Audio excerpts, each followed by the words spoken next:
ঝাল পছন্দ করি তো তাই বেশি দিয়েছি। তোমরা তোমার পরিমাণ। এখানে উনুন করে নিচ্ছিল, গ্যাসটা শেষ হয়ে গেছে তাই আমরা এখানে বাইরে আমাদের একটা চুলা ছিল, এই চুলার মধ্যে কুলের আচার তৈরি করব।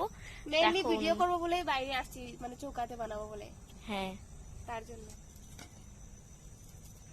আমার উনুন উঠানে না একদম ভালো লাগে না, এই তো আমাকে দিতে হয়, কিন্তু ও আবার রান্না করতে খুব ভালো জানে। সবকিছু রেডি করে দিচ্ছি আমি, আরো শুধু কুলের আচার। কড়াইটা বসিয়ে দিল প্রথমে, কড়াইটা গরম হওয়ার পর কি হবে? পুরোপুরি ঠিকঠাক নাই, দেখ মানে এই সাইডটা নিচু, এই যেরকম উঁচু থাকতে ছিল, তাই না? হ্যাঁ, উঁচু হলে ভালো ছিল। এই চৌকাটা বানিয়েছে কে জানিস? আমার এখানে দিয়ে দিল জল, গরম হওয়ার জন্য বসিয়ে দিয়েছি। আর দেখো মানে উনুনে আগুন হচ্ছে না, জ্বলছেই না ভালো মতে। নিয়ে আসছি এখানে। কি আছে এর মধ্যে? গুড়, তারপর হচ্ছে গিয়ে এখানে নুন ছিল। নুনটা তুই মানে প্যাকেটটা কি খুলে ফেলেছিস? কেটে গেছে, খড়ি হয়ে গেছে নাকি গো? দেখো তো আগুন হচ্ছে না কেন ভালো করে। এবার আমরা কুলগুলোকে ধুয়ে নেব। হ্যাঁ, প্রচুর নোংরা লেগে আছে, তো ওইগুলোকে ভালো করে ওয়াশ করতে হবে। ও মা দেখো, এতটুকু রেখে দেবো? হ্যাঁ, এতটুকু ধুয়ে নেব।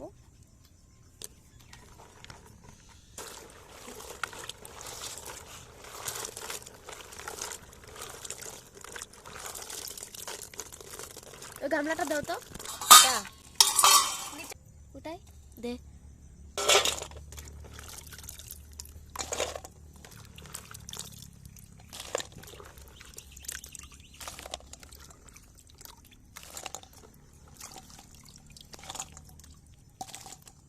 তো দেখো কুলগুলো ধোয়ার পর এখানে হচ্ছে গিয়ে সবকিছু আমি রেডি করে দিয়েছি দিভাইকে কুলের আচার তৈরি করার জন্য। দেখো এখানে ছিল গুড়, শুকনো লঙ্কা, জিরে গুঁড়ো, তারপর হচ্ছে গিয়ে জল টল সবকিছু রেডি করে দিয়েছি।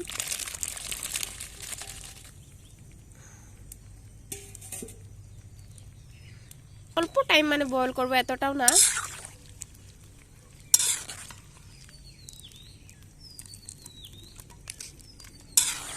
এবার গরম করার মধ্যে দিয়ে দেবো গুড়গুলো। ছুটছেই না, জল দিবি নাহলে পুড়ে যাবে না।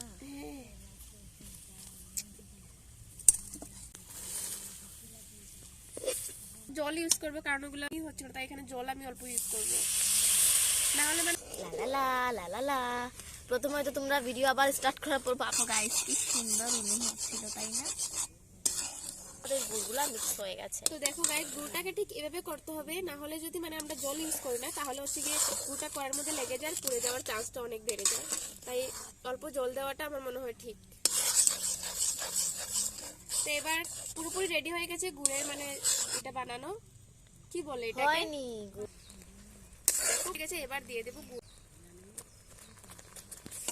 গুড়ের মধ্যে পড়ে যাচ্ছে স্পাইসি বগরি গুলো, খেতে যা হবে না, আমার তো এক্ষুনি খেতে ইচ্ছে করছে রে। যেদিকেই আমি যাই সেদিকেই রোদ, মানে রোদ বলছি, সরি ধোঁয়া। হ্যাঁ, আর আজকের ওয়েদারটাও সেমন, মানে এই দি ভাই আর অল্প গুড় হলে ভালো হতো নাকি? গুঁড়ো কুটি। হ্যাঁ যাও যাও। তো আসি দেখো লেবু পাতা নেওয়ার জন্য। আমাদের গাছে অনেক সুন্দর সুন্দর লেবু পাতা হয়েছে, এই যে একটা আগা পেরেছি। এখানে দেখো আমাদের একটা ফুলের গাছও আছে, যেই ফুলের গাছটা লাল ফুল গাছ, আর এখানেও হচ্ছে গিয়ে লেবুর গাছ ছিল। কি বলবো, এত চেঁচায়। নিয়ে নিয়েছি, চলো এবার চলো। তো এবার দিয়ে দিচ্ছি লঙ্কা গুঁড়ো। দেখো আমি অনেকটা ঝাল পছন্দ করি তো তাই বেশি দিয়েছি, তোমরা তোমার পরিমাণ মতো দিতে পারো। আমাদের ঘরে ছোট বাচ্চা তেমন নেই গাইস, তাই আমরা শুকনো লঙ্কা বেশি দিয়েছি গুঁড়ো। হ্যাঁ মানে মিষ্টি আছে না, তাই ঝালটা অল্প বেশি ভালো। জিরে গুঁড়ো আমার মা বলে দিদি তা ধুতে হবে তো। না নুন আমি হাত দিয়ে দিই, পরে যদি আবার পরিমাণ পাই না। হ্যাঁ হ্যাঁ, এখানে আমাদের সবকিছু নিরামিষ গাইস, কড়াই থেকে ধরে মানে সত্যি বলতে চৌকা থেকে ধরে সব, তাই নুনটাও আমাদের নিরামিষ গাইস। দেখো পরিমাণ মতো নুন দিয়ে দিল, স্বাদ মতো। ধোয়ার জন্য হয়তো ভিডিওটা কেমন মনে হচ্ছে দেখতো? হ্যাঁ ভীষণ সুন্দর পাতাগুলো।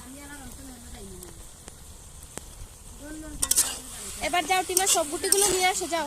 হ্যাঁ একটা প্লেটে আমি কিন্তু আগেই বেড়ে রেখেছিলাম সব গুটিগুলা ভেজে। দেখ দি ভাই, দিয়ে দিলি। কমপ্লিট হয়ে গেছে। একবার বলছি কুল, একবার বগড়ি, জাস্ট গাইস দুটাই বলতে পারে, তাই কোনো অসুবিধা নেই। তো দেখো কুলের আচারগুলো কেমন হয়েছে বলো কমেন্ট। পুরোপুরি কমপ্লিট গাইস, একবার নামিয়ে নিই।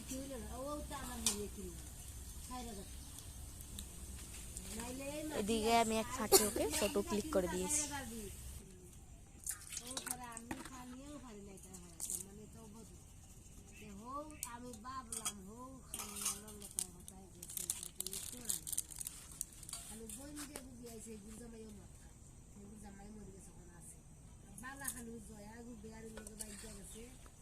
ক্লোজলি করো। তো গাইস দেখো ফাইনালি হচ্ছে কি আমাদের কোলার চাটা হয়ে গেছে। কি সুন্দর হয়েছিল না? আমার তো জাস্ট জিভে জল চলে যাচ্ছে, তাই না দি ভাই? আমি অনেক দিন ধরে খাবো খাবো বলে ভাবছিলাম, আর আজ কলেজ থেকে এসে দেখি মা সব কিছু অ্যারেঞ্জ করে রেখেছে। আর আমিও সাথে সাথে অ্যারেঞ্জ করেছি। হ্যাঁ, তো তারপর মা প্রথমে ভেবেছিল বানিয়ে ফেলবে, পরে আর বানায়নি। তো কারণ তুই আমার বানিয়ে গরম খেতে ভালো লাগে, তো তাই মা বানায়নি, বলছে ও আসার পরই বানাবে। গরম গরম ওর খেতে ভালো লাগে, বাট আমার এতটাও গরম ভালো লাগে না, ঠান্ডা হলেই চলবে। তো ভীষণ টেস্টি হবে গাইজ, কি বলবো। আর তোমরাও কিন্তু এরকম বাড়িতে তৈরি করে খেতে পারো, মানে জাস্ট ওয়াও লাগবে। আর কুলের চাটা তৈরি করতে কিন্তু একদমই সময় লাগে না, ঝটপট করে হয়ে যায়, মানে 10 মিনিটে হয়ে যায়। আমাদের এখানে ছোট ছোট বাচ্চাদের দেখে মানে অনেক খেতে ইচ্ছে করছিল, তাই আমি ভাবলাম চলো তোমাদেরকেও দিয়ে একসাথে সবাই মিলে এনজয় করবো। এখানে আমি সবাইকে একটু একটু দিয়ে দিয়েছিলাম কাগজের মধ্যে করে। দেখো কতটা কাগজের মধ্যে আমরা বেড়েছি, যাতে আর বাসন ধুতে হবে না। না না, এর জন্য না, অ্যাকচুয়ালি ওরা বাড়িতে নাকি নিয়ে যাবে সেই জন্য। জাস্ট অসাধারণ হয়েছে গাইস, বলে কি বলবো, জাস্ট ওয়াও। দাও। ওখানে রেখেছি, যাও খাও গিয়ে।